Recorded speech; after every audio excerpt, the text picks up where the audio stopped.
I just think back in 92 or whenever he was making his debut, that was probably the era of those grips, the sort of like towel-like grips that had the like strands hanging off them.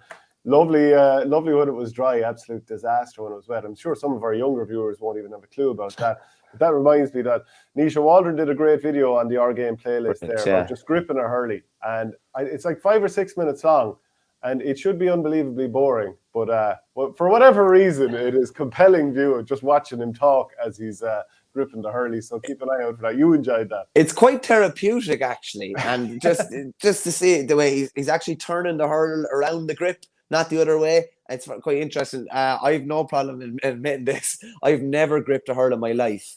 Never, no. I just, like, as my father says, excuse the language here, half in hands to wipe me, you know, whatever. Yeah. That's what he always says, and I have no problem in saying that. I can play sport, but I wouldn't be great at, you know, changing wires or doing anything like that. And a couple of times I tried to put on grips were horrible failures. So I'm sure I'm going to get abused for this, but my mother still puts on all my grips. I've no problem in admitting that.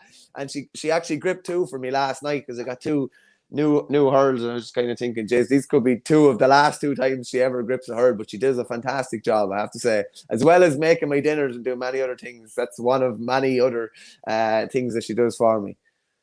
When Lark Orbit was doing that, I can't remember what it was called, but some documentary a while back, his mother used to do all his gear and put them in these little cubby holes, these little pigeon holes. And it was his Lake Regale, I think, yeah. Yeah, it was a system that worked for her and worked for him. So you had the same sort of setup with your mother. Something like that, yeah. Something like that, yeah. If you enjoyed this piece of content, please follow us on YouTube by hitting the subscribe button in the bottom right-hand corner of the page, which helps the channel grow.